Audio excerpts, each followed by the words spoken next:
c'est à vous de vouloir grandir.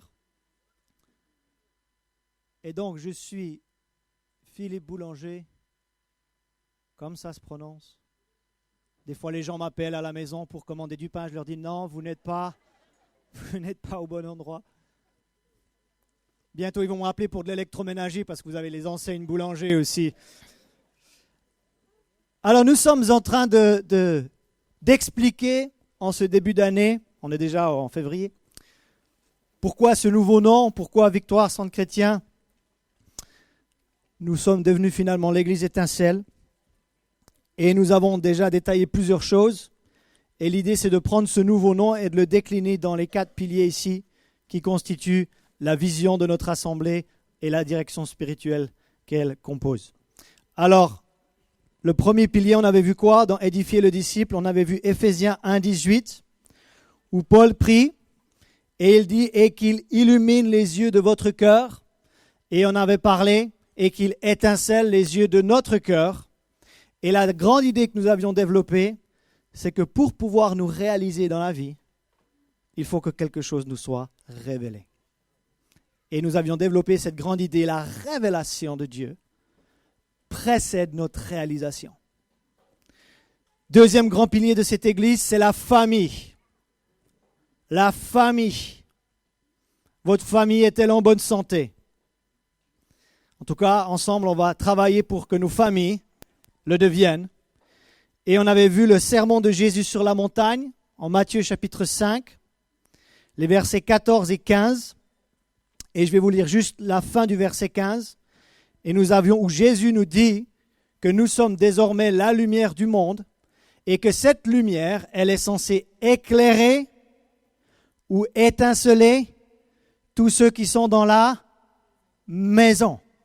Et nous avions développé cette idée que si nous brillons à la maison, si nous sommes une lampe à la maison, si nous sommes une étincelle dans ma maison ou dans notre maison, nous allons briller partout ailleurs. Et nous avions dit que c'était trop facile de briller ailleurs que de briller dans sa maison. Et je vous avais donné quelques statistiques en France de ce qui se passe sous les toits de France et comment notre Église s'engage à édifier les familles, notamment avec les réunions de couple qui commencent donc le 14 février. Nous sommes désormais donc au pilier numéro combien? Pilier numéro 3, s'il vous plaît. Et on va aller dans Éphésiens chapitre 5.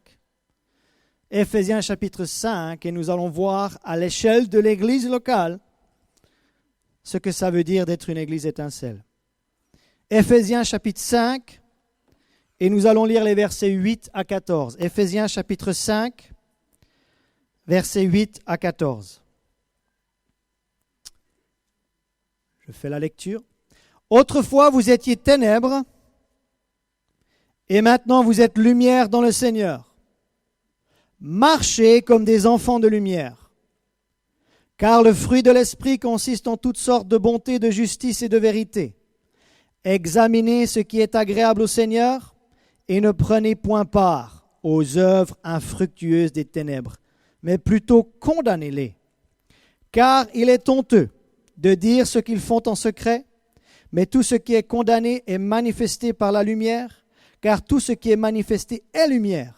Attention, lève la fin. C'est pour cela qu'il est dit, c'est là qu'on va s'arrêter, réveille-toi. Donc ceux qui sont déjà endormis ce matin, réveille-toi. Réveille-toi, toi qui dors. Relève-toi d'entre les morts. Tiens, on a déjà parlé de ça ce matin. Et Christ, t'éclairera. Remarquez ici que c'est à nous de nous réveiller. Et c'est à Christ de nous éclairer. Donc on a notre part, le Seigneur a sa part.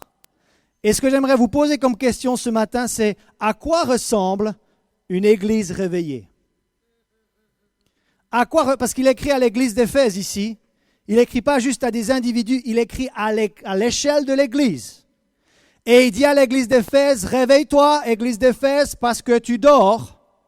Et quand tu vas te réveiller, Christ va t'éclairer. Alors c'est quoi une église réveillée? Est-ce que c'est une église où on dit Amen, Amen, Amen quand le pasteur prêche? Est-ce que c'est une église où on crie Alléluia, Alléluia, Alléluia, et on sort les drapeaux, et on sort les chauffards, et on danse? Oui, là, on était dans une église réveillée. Peut-être que c'est votre définition d'une église réveillée, mais ce matin, je vais vous donner ma définition d'une église réveillée. Pour moi, une église réveillée, écoutez bien, c'est une église qui éclaire les nations et une église qui éclaire la prochaine génération ou la génération future avec le glorieux évangile de Jésus-Christ. Je répète ces deux choses. Une église réveillée, c'est une église qui ne regarde pas son nombril comme étant le centre du monde. Une église réveillée, c'est une église qui comprend que l'évangile doit aller dans toutes les nations de la terre. Deuxièmement, une église réveillée, c'est une église qui ne perd pas la génération future, mais qui embrasse la génération future.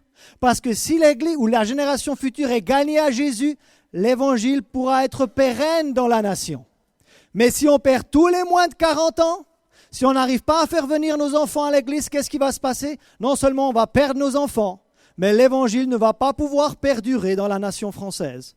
Donc une église réveillée, elle répand l'évangile dans les nations du monde, et une église réveillée, elle répand l'évangile de génération en génération. Et c'est l'église que nous voulons être, une église qui éclaire les nations et une église qui éclaire la prochaine génération. Lorsque Jésus a été présenté au temple le 8e jour de sa naissance, ou 8 jours après sa naissance, Siméon l'a pris dans ses bras. Et lorsque Siméon, qui était un vieil homme, et cet homme avait reçu la promesse qu'il allait voir le Messie avant de mourir, et quand Jésus est consacré ou présenté au Seigneur dans le temple de Jérusalem, Siméon prend Jésus, qui était donc âgé de 8 jours, et il va dire ceci à propos de Jésus, il va prophétiser sur la vie de Jésus. Est-ce que vous avez déjà reçu des prophéties sur votre vie? Imaginez, vous avez 8 jours d'existence et quelqu'un prophétise sur votre vie. C'est ce qui s'est passé pour Jésus.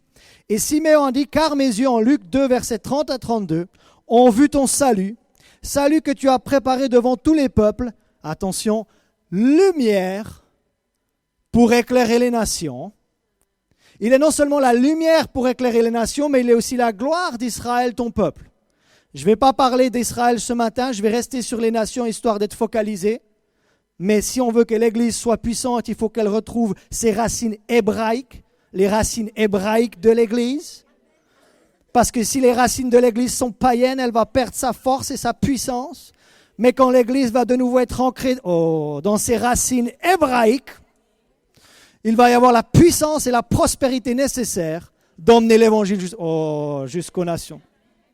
Oh, j'ai déjà prêché ce matin. J'ai déjà prêché ce matin. Mais on va rester sur nation, d'accord? Et donc, le postulat de base est le suivant. Si la tête de l'Église était censée être lumière pour éclairer les nations, il va falloir que le corps complète ce que la tête a commencé. Si le mandat de la tête, c'était d'éclairer les nations du monde, le mandat de son corps, vous et moi, le corps de Christ, c'est de terminer ce que la tête a commencé. Et il y a encore des tribus, et il y a encore des peuples, et il y a encore des nations qui n'ont jamais entendu parler de Jésus qui sauve et qui pardonne nos péchés, de Jésus qui est mort et de Jésus qui a été enseveli, de Jésus qui est ressuscité, et qu'en lui, on peut avoir la vie éternelle et être pardonné, éviter l'enfer et apprécier l'éternité avec Dieu. Vous écoutez ça chaque dimanche, vous êtes privilégiés. Je le répète, vous êtes privilégiés. Nous nous permettons de parler du retour du Seigneur, alors que certains peuples de la terre n'ont jamais entendu parler de la première venue du Seigneur. Donc il faut être une église qui éclaire les nations. Et si nous n'avons pas compris ça, nous n'avons pas compris grand-chose. Et ce n'est pas vraiment mon style de lire beaucoup de versets d'affilée, mais là je vais lire quelques versets, et tous sont issus de la parole de Jésus, pour vous montrer à quel point le mandat de l'église est mondial. Oui, mais pasteur, on est une église locale à Nice. Oui, mais ce n'est pas parce que nous sommes une église locale qu'on va oublier le mandat mondial. On va être actif à l'échelon local et on va être actif à l'échelon mondial. On va aider l'évangile à aller jusqu'aux extrémités de la terre. Est-ce que nous avons compris ceci? ou est-ce que nous n'avons pas compris ceci? Premièrement, dans l'évangile de Matthieu, Jésus va enseigner à ses disciples en Matthieu 24, 14, cette bonne nouvelle du royaume sera prêchée où? Où? Dans le monde entier. Juste à Nice? Juste aux 11 passages Grégoire? Juste près de la gare SNCF de Niceville? Non, dans le monde entier. Pour servir de témoignage à combien de nations? Ah, ok. Qui est issu d'une nation européenne ici? Qui est issu d'une nation africaine? Qui est ici? Il y avait un Brésilien, Leonardo. Qui est ici d'Amérique du Sud? Qui est d'Amérique du Nord? Qui vient de l'Asie? Mes amis, il y a les 5 continents dans cette église. Et s'il y a les 5 continents dans cette église, ça veut dire que certains ont compris ce mandat d'aller dans le monde entier avec cette bonne nouvelle de Jésus. Matthieu chapitre 28, versets 19 à 20, juste pour marquer notre entendement, parce que beaucoup n'ont pas compris ça. L'église primitive ne l'avait pas compris, et aujourd'hui, beaucoup d'églises locales n'ont toujours pas compris. Donc, on va relire ce que Jésus a dit dans plusieurs évangiles pour vraiment comprendre le mandat de l'Église. Matthieu 28, c'est avec un verset qu'on connaît, surtout si vous êtes déjà baptisés. Versets 19 et 20. Allez, faites de combien de nations? Juste la France? Juste la francophonie? Combien de nations? Et on fait quoi dans ces nations? On fait des croyants? On fait des baptisés? Non, on fait des disciples de Jésus, d'accord? On les baptise au nom du Père, du Fils et du Saint-Esprit. Ça fait partie du chemin pour devenir disciple de Jésus. Et ensuite, on leur enseigne à quoi? À écouter? Non, à mettre en pratique. Vous pouvez venir chaque dimanche ici pendant 1 an, écouter chaque dimanche. Mais si vous ne mettez pas en pratique, votre vie ne changera pas. Parce qu'il a dit quoi? Et enseignez-leur à observer, ou une autre traduction dire à mettre en pratique, tout ce que je vous ai prescrit. Et voici la promesse. Il est avec nous quand on est dans la mission. Il est avec nous quand on est dans l'action, mes amis. Pas juste un chrétien du dimanche, mais quand on est dans l'action, Dieu nous promet sa présence tous les jours jusqu'à la fin du monde. Donc ça, c'est Jésus dans l'évangile de Matthieu. Évangile de Marc maintenant, juste au cas où on n'avait pas encore compris. Marc 16, 15, il leur dit, allez où? Par tout le monde et prêchez la bonne nouvelle, juste aux Africains, juste aux Européens. Est-ce qu'il faut prêcher la bonne nouvelle aux musulmans alors? Non, pas. Est-ce qu'il faut prêcher la bonne nouvelle aux bouddhistes alors? Ah non, non. Alors cette personne, elle a un voile sur la tête, alors je ne vais pas lui prêcher l'évangile. Vous avez trouvé ça où dans votre Bible? C'est marqué toute la création, d'accord? Si vous voulez vous entraîner, vous prenez votre chien, vous essayez de prêcher l'évangile à votre chien, d'accord? Mais votre chien n'a pas d'esprit, donc votre chien n'a pas besoin d'être né de nouveau, il n'a pas besoin d'être sauvé, d'accord? Mais en revanche, votre voisin, il a besoin d'être sauvé. Qu'il soit musulman, qu'il soit arabe, qu'il soit hispanique, qu'il soit asiatique, qu'il vive en Antarctique, peu importe. Si c'est une âme vivante, une âme humaine, cette personne doit être atteinte par l'évangile. Dans l'évangile de Luc, juste au cas où on n'aurait pas encore compris. Luc chapitre 24, 46-47, il leur dit, ainsi il est écrit que le Christ souffrirait et qu'il ressusciterait des morts le 3e jour et que la repentance et le pardon des péchés, ça va ensemble, hein. Ne me dissociez pas repentance et pardon des péchés, ça va ensemble. Que la repentance et le pardon des péchés seraient prêchés en son nom à combien de nations? À toutes les nations. Est-ce qu'on va aller jusqu'au Burundi? Oui, on va aller jusqu'au Burundi. Est-ce que ça va aller jusqu'au Sri Lanka? Oui, ça va aller jusqu'au Sri Lanka. Est-ce que ça va aller sur les îles de Saint-Pierre et Miquelon? Ça va aller jusque sur les îles de Saint-Pierre et Miquelon. Mais ça commence par Jérusalem. Donc ça, c'est dans les évangiles, toujours dans la bouche de Jésus. Au cas où on n'aurait pas encore compris, il l'a encore répété une fois en Actes chapitre 1. Actes chapitre 1, mais Église étincelle, vous allez comprendre, d'accord? Mais vous recevrez une puissance, verset 8, le Saint-Esprit survenant sur vous, et vous serez mes témoins à Jérusalem, dans toute la Judée, dans la Samarie et jusqu'aux extrémités de la terre. Jésus n'a pas pu être plus clair que cela, mais quand on écoute avec des oreilles sélectives, on va vouloir écouter seulement ce qu'on veut écouter. Et l'Église primitive, l'Église du Livre des Actes, que souvent on utilise comme un modèle, et c'est vrai qu'elle est un modèle, mais en réalité, elle n'a pas compris ce que Jésus a dit. Les 12 que Jésus a formés pendant 3 ans et demi, ils n'ont pas compris le mandat mondial de l'Église. Et au lieu d'écouter Actes chapitre 1, verset 8 comme Jérusalem, Judée, Samarie et extrémité de la terre, voici comment ils ont compris ce verset. Et vous recevrez une puissance. Le Saint-Esprit survenant sur vous, Et vous serez mes témoins à Jérusalem, à Jérusalem, à Jérusalem et à Jérusalem. Et ils ont fait un bon travail à Jérusalem, pour être honnête. Il y a eu des guérisons, il y a eu des âmes sauvées, il y a eu des milliers de baptêmes, il y a eu des paralytiques. Êtes-vous d'accord qu'à Jérusalem, il y a beaucoup de choses qui se sont produites à Jérusalem? Mais si on ne fait que nourrir Jérusalem, qu'en est-il des nations du monde alors? C'est comme si ici, je prends du pain et je nourris seulement le premier rang. Et une fois que le premier rang est nourri, je nourris à nouveau le premier rang. Une fois que le premier rang a reçu 2 fois, encore un peu pour toi. Là. Mais là, la foule va commencer à dire, « puis nous, le salut, il est aussi pour nous. Alors, pourquoi vous restez qu'à Jérusalem alors ?» Non, vous restez à Jérusalem pour l'instant, jusqu'à ce que vous receviez la puissance qui vient d'en haut.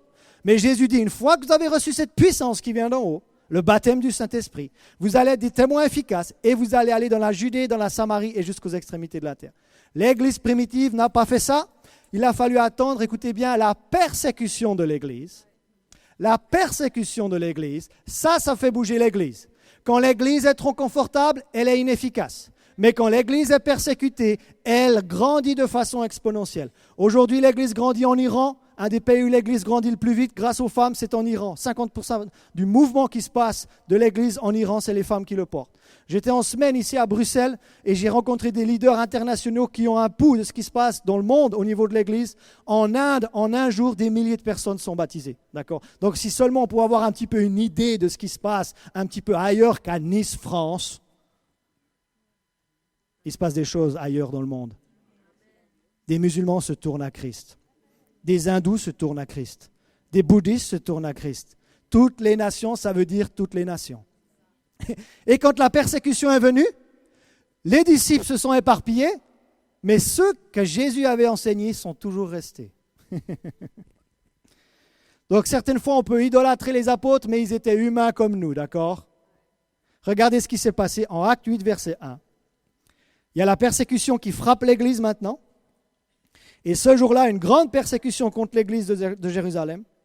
Et tous, ça veut dire toute l'Église, excepté les apôtres, excepté ceux à qui Jésus a dit pendant 3 ans et demi, que cette bonne nouvelle, elle serait prêchée à toutes les nations, que cette bonne nouvelle, elle serait prêchée à toute la création, que cette bonne nouvelle serait prêchée dans le monde entier. Non, ils ont laissé les disciples partir et eux, ils sont restés tranquillement à la casa, tranquillement à Jérusalem, et on va laisser les autres faire le job. Donc si vous êtes Dieu et vous avez une église réfractaire, vous faites quoi? Vous renvoyez Jésus sur la terre pour qu'il meure à nouveau et qu'il ressuscite à nouveau. Qui peut dire qu'on ne peut pas faire ça? Non, on ne peut pas faire ça. Je suis d'accord avec toi, Cathy. Vous êtes Dieu, vous faites quoi? Vous avez une église de Jérusalem qui ne veut pas aller dans la nation, qu'est-ce que vous faites? Peut-être que vous ajoutez un 10e don de l'esprit. Non, mais il n'y a pas 10 dons de l'esprit, il n'y en a que 9, d'accord? 3 dons de révélation, 3 dons de puissance et 3 dons d'inspiration. Il n'y a pas 10 dons de l'esprit. Vous êtes Dieu, vous faites quoi? Vous ne pouvez pas refaire revenir Jésus sur la terre, vous ne pouvez pas ajouter un 10e don de l'esprit. On va ajouter un 6e don du ministère. Il y a l'apôtre, il y a le prophète, il y a l'évangéliste, il y a le pasteur et il y a le docteur de la parole ou l'enseignant. On va ajouter un 6e don du ministère et peut-être qu'à ce moment-là, l'Église va aller dans les nations du monde. Qu'est-ce que Dieu a fait? Il a implanté une nouvelle Église avec un ADN qui va éclairer les nations. L'Église de Jérusalem était nécessaire pour établir la doctrine.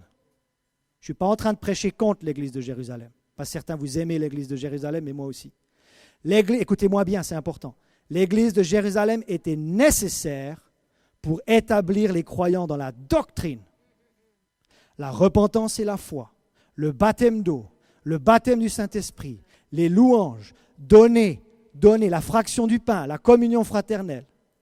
Mais Dieu a dû implanter une nouvelle église avec un ADN missionnaire et cette église va influencer les nations du monde.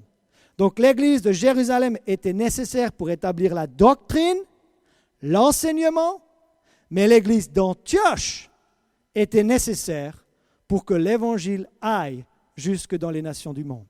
Si aujourd'hui l'évangile est arrivé en Europe, c'est grâce à l'église d'Antioche. C'est une église qui avait à cœur les nations du monde. Et cette église, c'est notre exemple. Et ouvrez bien grand vos oreilles. regardez le nombre de personnes qui fréquentent cette église et regardez ce que nous avons donné. Vous voulez savoir ce que fait votre argent dans cette église? Je peux partager ce que fait votre argent dans cette église? Si vous pensez que c'est juste pour enrichir les pasteurs, vous vous trompez. L'année dernière, est-ce qu'on peut mettre le prochain slide? Il y a 9 missionnaires que nous soutenons chaque mois dans cette église. Total des dons à nos 9 missionnaires sur une année, 18 825 €. Vous avez le droit de vous applaudir, hein, mais...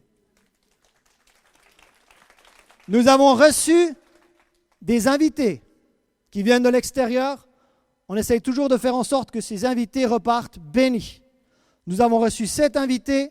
Nous avons donné en totalité à ces invités 8 933 €. Ça veut dire plus de 1 000 € par invité.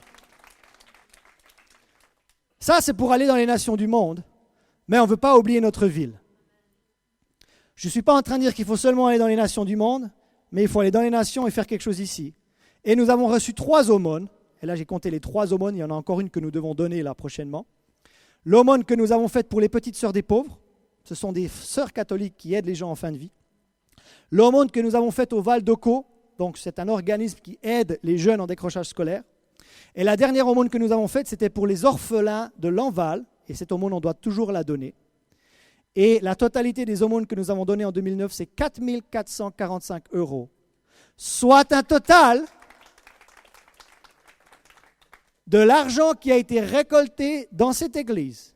La totalité des dons, et Geneviève, tu me corriges, est plus ou moins de 32 203 € dans les nations du monde. Dans les nations du monde. Dans les nations du monde. Et tu te dis, mais alors pasteur, cette église ne va pas survivre. On donne trop à l'extérieur. L'église a doublé. Vous m'avez entendu? L'église a doublé. Non mais, certains, vous n'avez pas encore compris ça. Laissez-moi vous l'expliquer. Quand tu obéis à ce que Jésus, la tête de l'église, a dit, et que tu aides et que tu fais en sorte que cet évangile aille jusque dans toutes les nations du monde, ton porte-monnaie ne va jamais être vide. Tu veux voir le surnaturel de Dieu dans ton portefeuille? Soutiens un missionnaire. Donne à ton église locale. Soutiens l'évangile. Et la raison pour laquelle nous avons pris l'offrande avant le message, c'est que je ne puisse pas mettre pression sur vous parce que je ne suis pas un charlatan. Vous m'avez entendu? Je ne suis pas un charlatan. Et j'aimerais remercier Geneviève Vessang, lève-toi, grâce au travail de cette dame,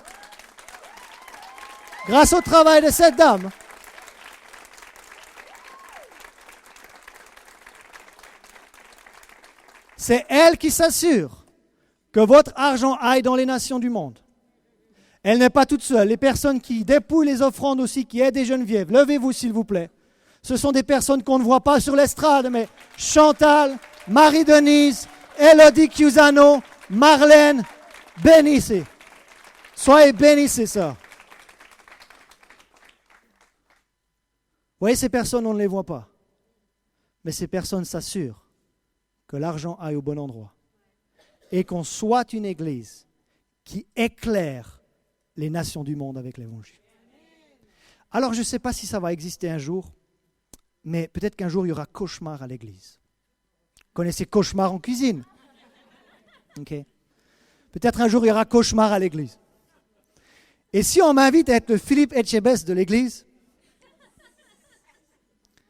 et on me dit, viens en aide, et aide-moi à remettre cette église sur pied. La première chose que je vais demander, c'est le budget de l'église. Et je vais regarder dans le budget de l'église le pourcentage qui est donné à la mission. Et si le pourcentage est faible, je vais lui dire, c'est pour ça que ton église, elle ne tourne pas. Si ton pourcentage il est haut, t'inquiète, il y aura des gens dans ton église et il y aura les finances qui vont venir. Pourquoi? Parce que quand tu t'alignes avec la rédemption, pour que les gens soient rachetés de leurs péchés, pour que les gens soient sauvés dans toutes les nations du monde, Dieu va prendre soin de ton portefeuille, Dieu va prendre soin de ta maison, Dieu va prendre soin de toi. Est-ce qu'on a compris ça? Si vous voulez avoir une idée de combien ça représente dans la totalité de notre budget, il y a près de 25% du budget de cette église qui part dans les nations du monde. Moi, j'aimerais être dans une telle église. Et vous? Et vous? Et vous avez envie d'être... Mais quand il y a des gens qui vont arriver dans l'éternité, ils vont vous dire, c'est grâce à ce que tu as donné à cette église-là, parce qu'il y a un pasteur un peu fou qui était focalisé sur la mission, ils vont venir vous remercier. Ils vont venir vous remercier. Donc soyons une église étincelle et éclairons pas seulement Nice et ses horizons, mais éclairons toutes les nations du monde. J'espère que ça vous bénisse ce que je suis en train de partager avec vous. Maintenant, pour terminer ce matin, j'aimerais aussi vous parler des changements importants qui doivent se passer dans l'Église du Seigneur Jésus-Christ pour ne pas perdre la génération future pour l'Évangile. Et là, je sens déjà les personnes qui sont 40 plus en train de dire « Oh là là, non seulement le pasteur il est jeune, mais maintenant il nous parle déjà de la génération future et il ne nous parle même pas de notre génération à nous. » Vous savez quoi ? Vous aurez un rôle à jouer en tant que génération présente pour former la génération future. Je ne suis pas en train de vous mettre sur le carreau. Je suis en train de vous appeler à l'aide pour ce que le Seigneur vous a transmis, ce que le Seigneur a déposé en vous, l'expérience, la sagesse que vous avez. Il ne va pas falloir la garder pour vous. Il va falloir la transmettre à la prochaine génération. Je suis allé à une grande conférence, 13 000 jeunes leaders à Atlanta, aux États-Unis. Et un orateur, il a dit ceci, et ça a marqué mon entendement pour toujours. Il a dit, tu devrais investir dans quelqu'un qui a la moitié de ton âge. Tu as 40 ans, tu devrais investir dans quelqu'un qui a 20 ans. Tu as 60 ans, tu devrais investir dans quelqu'un qui a 30 ans. Tu as 80 ans, tu devrais investir dans quelqu'un qui a 40 ans. Parce que si on ne fait pas ça, l'évangile va mourir en France. En la Turquie, ce qu'on appelle aujourd'hui la Turquie, là où il y a, quand vous lisez le livre des Actes, c'est là où toutes les églises ont été implantées, l'Asie mineure, Turquie actuelle. Mais aujourd'hui, la Turquie, c'est entre 1% peut-être de chrétiens en Turquie aujourd'hui. Qu'est-ce qu'il y a eu? C'est quoi le problème? C'est qu'il n'y a pas eu un impact générationnel en Turquie. Et on n'a pas embrassé la génération future. À mon avis, on a dû mépriser. Toi, tu es un enfant, tu ne connais rien sur Dieu. Toi, tu es un ado, ce n'est pas encore le temps pour toi, etc. Toi, tu fais du bruit, donc va dans la pouponnière. Et on écarte, au lieu de faire comme Jésus, laissez les petits-enfants venir à moi. Et croyez comme ces petits-enfants. Et il y a un psaume, et j'espère que si vous avez plus de 40 ans, ce psaume, vous allez le méditer cette semaine. Laissez-moi m'adresser aux plus de 40 ans dans un premier temps. Éclairer la génération future. Psaume 71, c'est finalement la prière d'un vieillard. Donc je ne suis pas en train de dire que si vous avez plus de 40 ans, vous êtes un vieillard, d'accord? La jeunesse, c'est un état d'esprit, ok? Psaume 71 nous dit, « Ô Dieu, c'est un vieillard qui parle, tu m'as instruit dès ma jeunesse. » Qui est béni d'avoir connu le Seigneur Jésus dès sa jeunesse?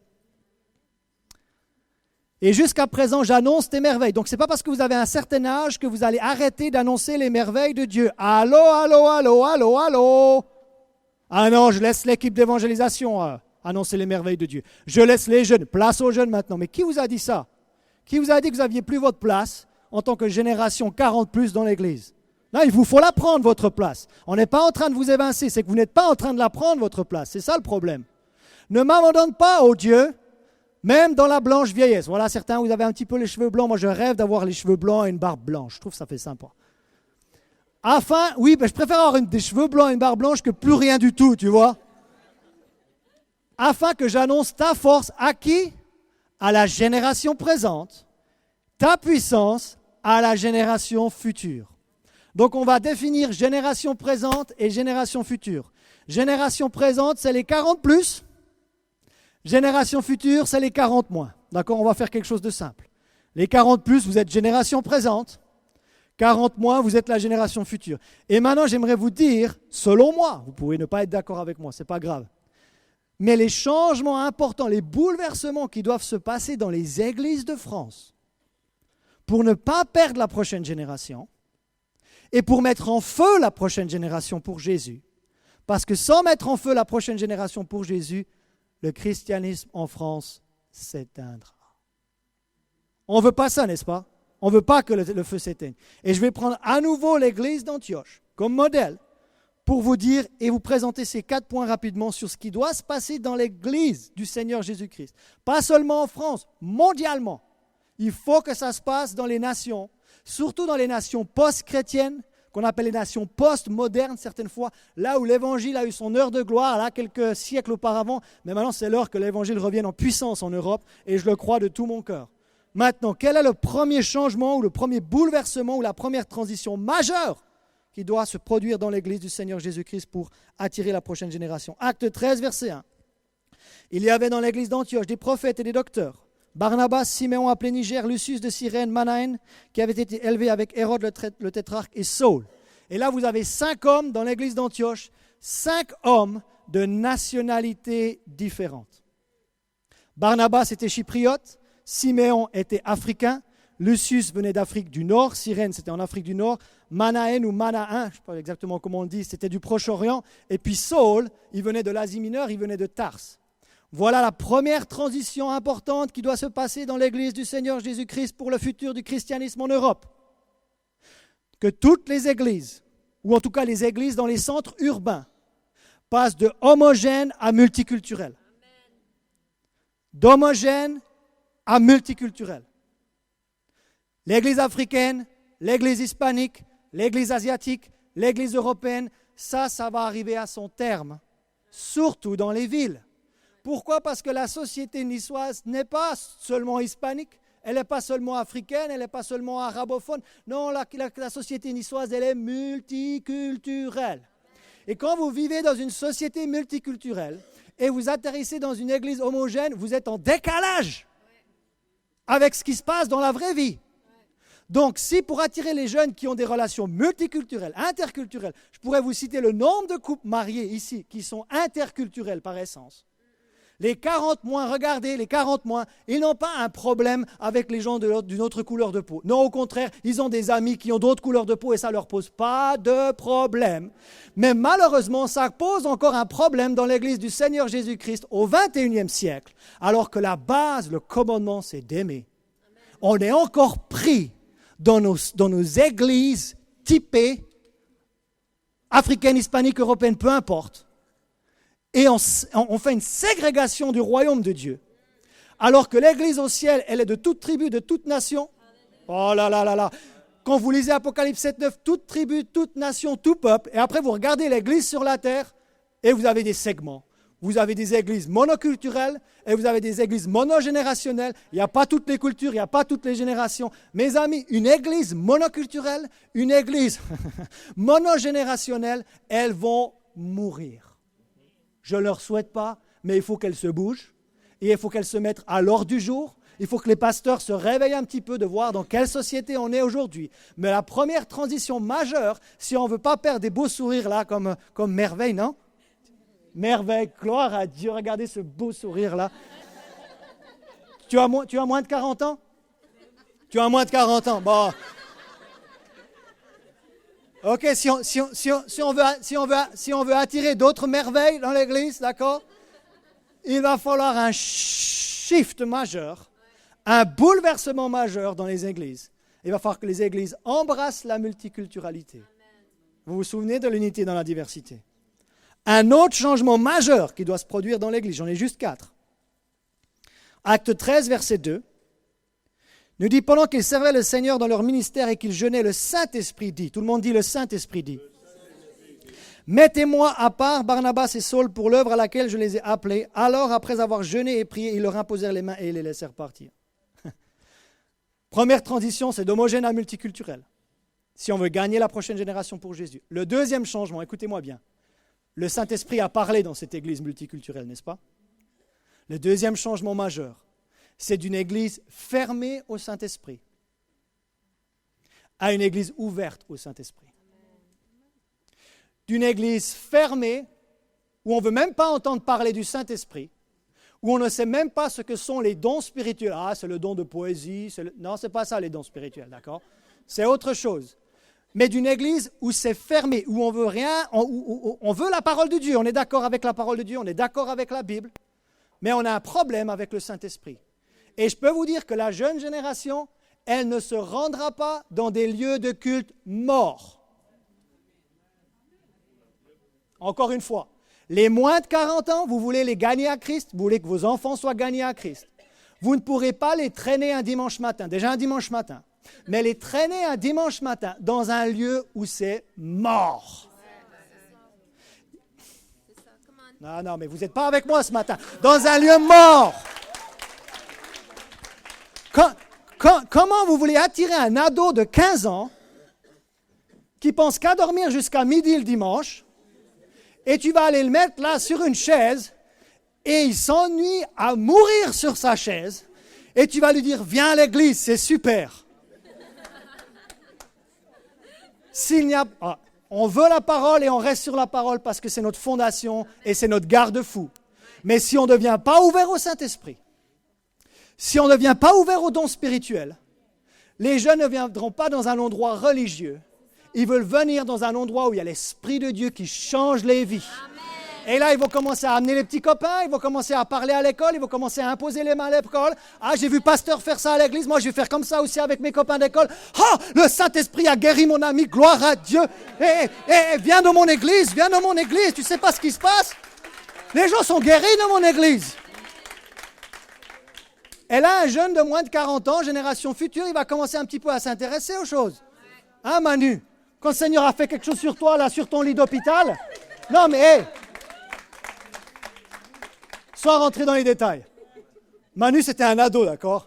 Je l'ai eu dans la classe d'ado. Après, les choses d'église, ça a un petit peu... Il s'est dit, allez, je ne vais pas être à fond pour l'église. Il était maintenant à l'île Maurice, sur un lit d'hôpital. Et il a dit à Dieu, si tu me sors de là, je redeviens en feu pour toi. Et il est là depuis le début de l'année. La jeune génération ne va pas aller à une église morte. Elle va dans une église où le Saint-Esprit parle. Elle va dans une église où le Saint-Esprit agit. Elle va dans une église où le Saint-Esprit fait des choses miraculeuses, le surnaturel de Dieu. Mais même moi, je n'ai pas envie d'aller dans un lieu de culte mort, honnêtement. Mais pourquoi je me lèverais de bonne heure le dimanche matin pour aller là où je n'ai pas envie d'aller? Non, mais je fais brunch chez moi, et puis je vais à la boulangerie du coin, et puis je sors mon vélo de cyclisme, et puis je vais faire comme tous les autres du cyclisme sur la prendre. J'ai autre chose à faire que de me rendre pendant 2 heures là où ça ne m'apporte rien. Non, mais moi j'ai autre chose à faire, honnêtement. Donc non seulement il faut passer d'homogène à multiculturel, on est pas mal ici. Il faut passer d'une église morte, fermée à l'Esprit de Dieu, à une église ouverte. Je n'ai pas dit qu'on allait devenir totalement fou, faire n'importe quoi dans l'esprit. Parce qu'il y a certaines églises qui font un petit peu ramener côté parole, d'accord. Mais il faut s'ouvrir à ce que l'Esprit de Dieu veut faire dans les derniers jours. Est-ce que je peux vous partager encore une troisième chose? Je reste sur Actes 13.2. Donc là, j'ai mis l'emphase sur le Saint-Esprit dit. Et après, mettez-moi à part Barnabas et Saul pour l'œuvre à laquelle je les ai appelés. Alors après avoir jeûné et prié, ils leur imposèrent les mains et les laissèrent partir. Un troisième changement majeur qui doit... Oh là là, prenez mes mots, marquez mes mots. Je ne suis pas en train de dire qu'ils sont d'évangile, mais c'est mes intuitions personnelles, d'accord? Mais à mon avis, un jeune de 40 ans, il ne veut pas juste venir dans une église, même si elle grandit. Il ne veut pas juste venir écouter un pasteur, là, de temps en temps. Un jeune de 40 ans, il veut faire les œuvres de Jésus. Donc, il va falloir shifter, il va falloir transiter d'une église focalisée juste croissance, parce que nous avons grandi en 2019, à une église focalisée mission. Et ils les laissèrent partir. Vous avez un cœur, une nation dans votre cœur. Si c'est vraiment inspiré de Dieu, tu veux aller servir le Seigneur au Cameroun ou en Estonie, on va vous laisser partir. Si nous avons aussi le témoignage intérieur que ça vient du Seigneur. Mais la jeune génération ne veut pas juste venir s'asseoir sur une chaise en disant « j'ai ma carte de membre, j'ai coché ma carte de membre, je suis allé à l'église ce dimanche ». Non, la jeune génération, elle veut être l'église, pas aller à l'église. Écoutez-moi, elle veut être l'église. Elle ne veut pas juste aller à l'église, elle veut être l'église. La jeune génération, elle croit ce que Jésus a dit. Vous ferez des plus grandes œuvres que moi. Les 40 plus, vous avez déjà, vous ne croyez plus ce verset-là. Mais les 40 moins, ils croient encore ce verset-là. Et ils croient qu'ils vont faire de plus grandes choses que Jésus, parce que Jésus l'a dit. Et je vous racontais qu'un jeune homme de 40 ans a lancé un mouvement en Inde avec des milliers de baptisés en un jour. Ça, c'est des plus grandes œuvres que Jésus. Mais les 40 mois ne veulent pas juste aller à l'église. Les 40 mois veulent être à l'église. Ils veulent être dans la rue en train de partager Jésus.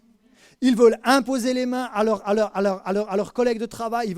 Ils veulent être dans l'action, l'action. Une église dans l'action. Si vous n'êtes pas une église dans l'action, vous allez perdre les 40 mois. Ah, les jeunes sont là. Yeah. Dans l'action. Moi, je connais une église aux États-Unis qui s'appelle Action Church. Et ils se mettent dans les stations-service. Et avant que la personne paye son plein, la personne sort sa carte et elle paye le plein de la personne. Et la personne lui dit, mais tu viens d'où, toi? Je viens d'Action Church. Tu fais partie de quelle organisation, toi? Ah, c'est une église qui s'appelle Action. Et on veut juste témoigner la bonté et la générosité de Jésus autour de nous. C'est une église qui a un taux de croissance le plus fort aux États-Unis. Pourquoi? Parce que c'est une église dans l'action.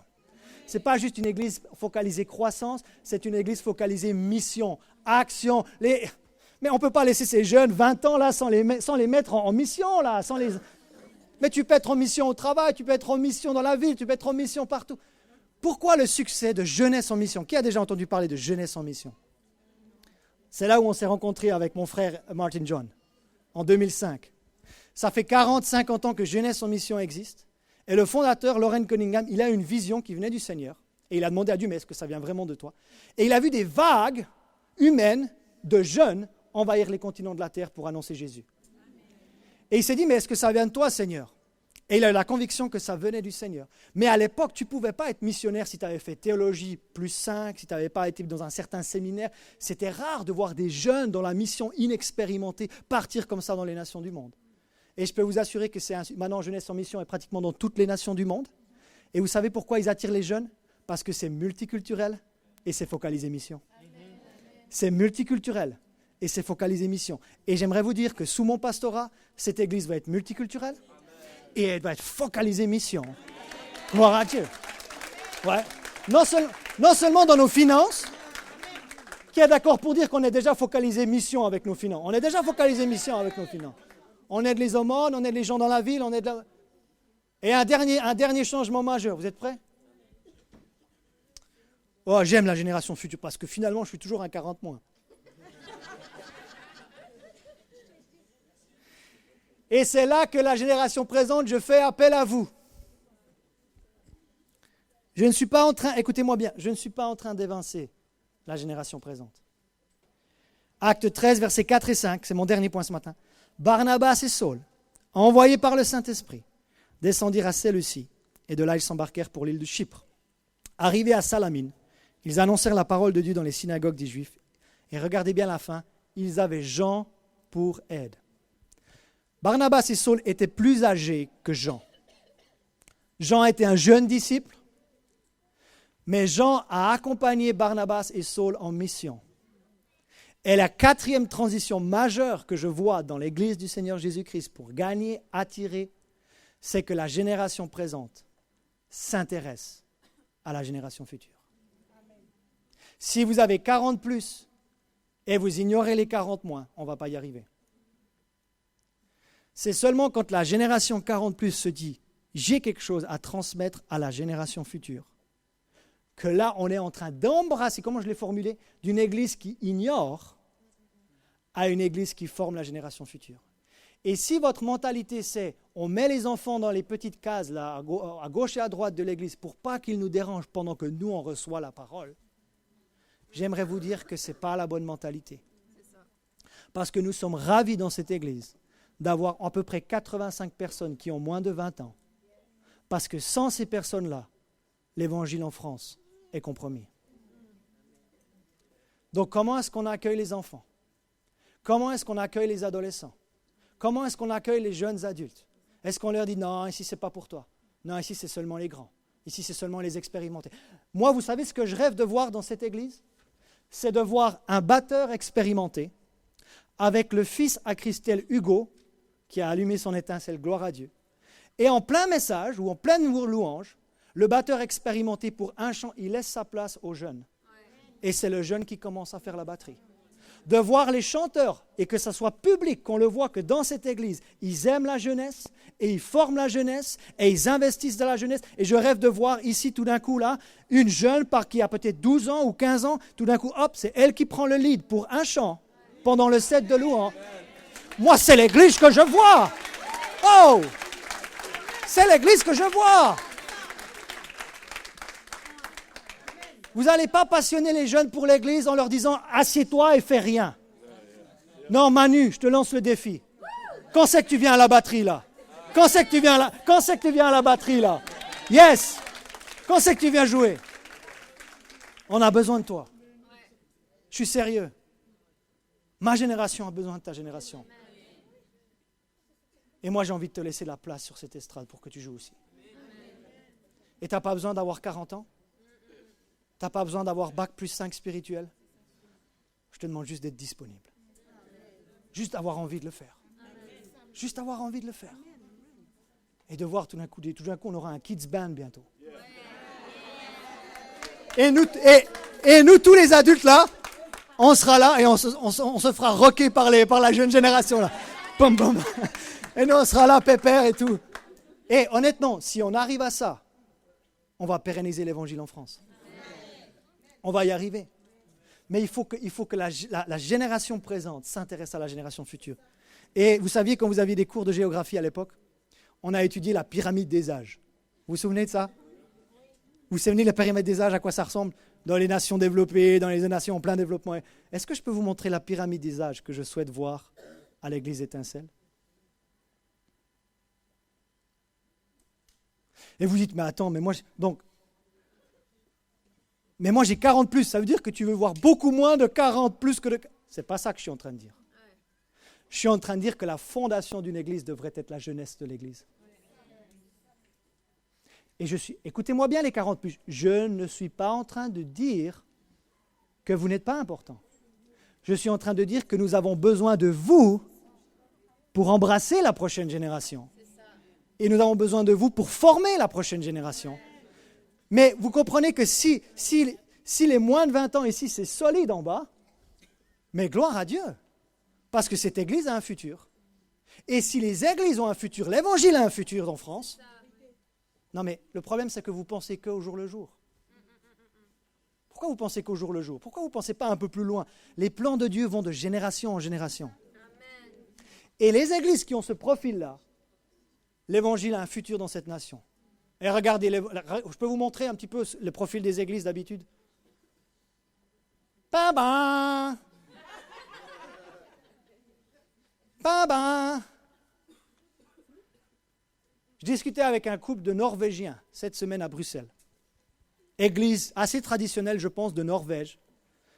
Et ce couple m'a dit, on essaye un petit peu de raviver notre église, notre dénomination, notre famille d'église.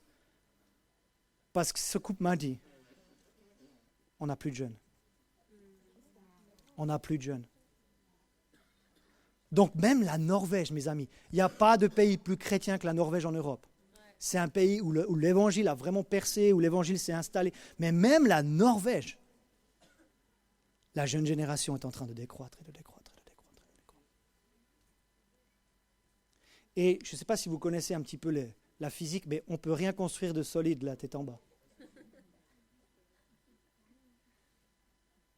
Je le répète, 40 plus, je vous aime. Et je vais le faire encore plus clair. Je vous aime et je vous veux dans cette église. Amen. 40 moins, je vous aime. Et je vous veux dans cette église. Amen. Et pour moi, une église réveillée, c'est une église qui éclaire les nations.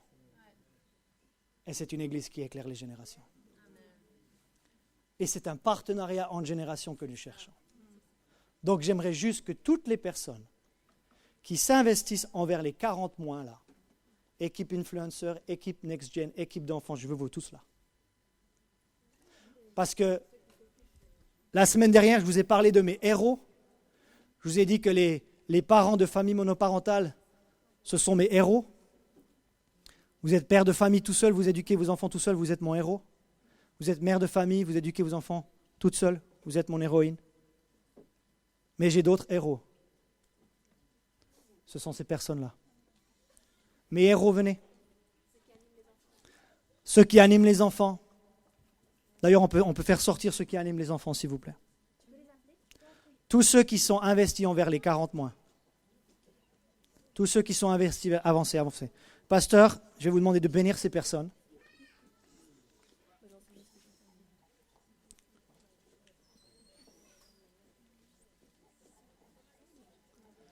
Toutes les personnes qui s'investissent envers la génération future.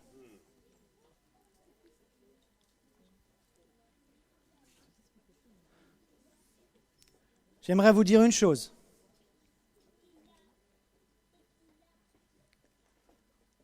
Ces personnes, vous ne les voyez pas sur l'estrade. Certains oui, d'autres pas.